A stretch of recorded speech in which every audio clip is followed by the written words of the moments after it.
দূরে কিংবা কাছে দেশ এবং দেশের বাহিরে যে যেখান থেকে আমার আজকের এই ভিডিওটা দেখছে সবাইকে জানাই শামসুন নাহার ব্লগ চ্যানেলে স্বাগত।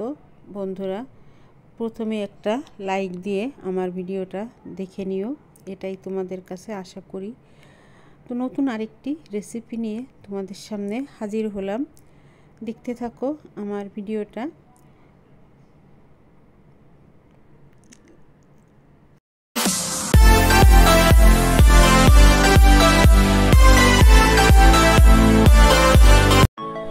আসসালামু আলাইকুম বন্ধুরা, চলে আসলাম একটি রেসিপি নিয়ে।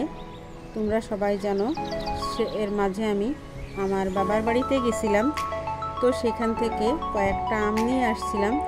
এবার যেহেতু আম খুব বেশি একটা হয়নি, তাই কয়েকটা আম নিয়ে আসছিলাম। ওই গাছের আমটা তেমন ভালো হয় না, মিষ্টি হয় না, আর পাকার আগে নষ্ট হয়ে যায়, তাই ছিঁড়ে নিয়ে আসছিলাম।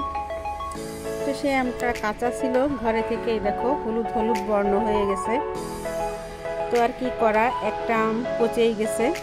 তো আমি এখন আম দিয়ে জুস করে ফেলবো। কাঁচা আম টক ঝাল মিষ্টি একটা জুস করে নেব। তো এখানে আমি 3টা কাঁচা মরিচ আর কয়েকটা সাদা গোলমরিচ দিয়ে দিলাম,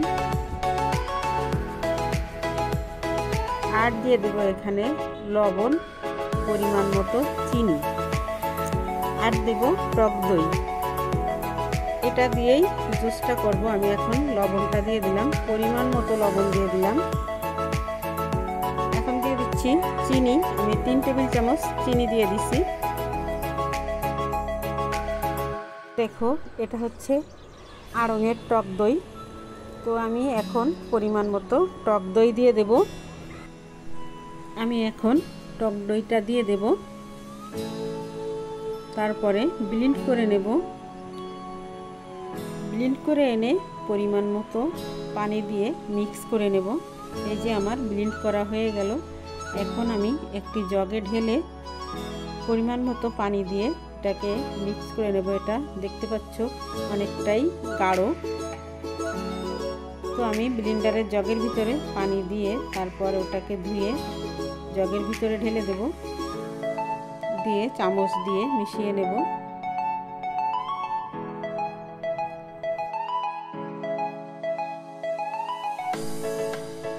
দেখো আমি ব্লেন্ডারের জগটা ধুয়ে ওই পানিটা দিয়ে দিলাম। আমার কিন্তু এখানে আরও কিছুটা পানি লাগবে।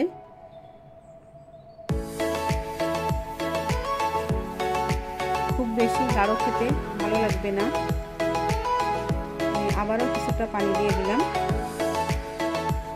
এখন চামচ দিয়ে নেড়ে গ্লাসে করে পরিবেশন করব।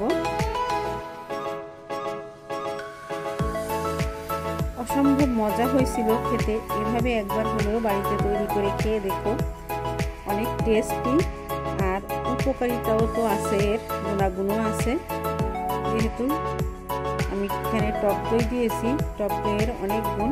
এখন আমি এই যে গ্লাস নিয়ে নিলাম, এখন আমি পরিবেশন করব।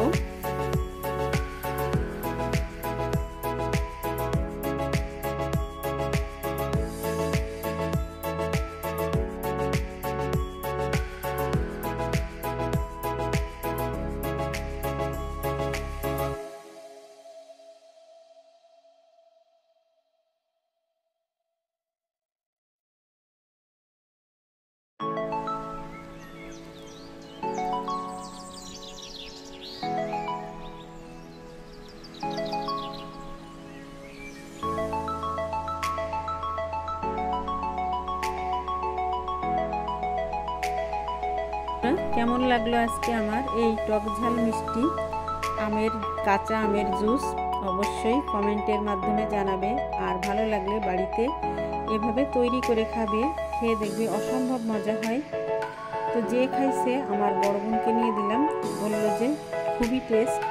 ওটা তোমাদের একটু ভিডিও করে দেখালে ভালো হতো, তো আসলে ভুল হয়ে গেছে। তাহলে বন্ধুরা, আজকের ভিডিওটা এই পর্যন্তই। সবাই সুস্থ থেকো, ভালো থেকো, সবাই সবার পাশে থেকো। যারা এতক্ষণ ধরে আমার ভিডিওটা ধৈর্য ধরে দেখছো তাদেরকে জানাই অসংখ্য ধন্যবাদ আর ভালোবাসা। সবাইকে অসংখ্য ধন্যবাদ জানিয়ে আজকের মতো বিদায় নেব। সবাই সুস্থ থেকো, ভালো থেকো। আল্লাহ হাফেজ। আসসালামু আলাইকুম।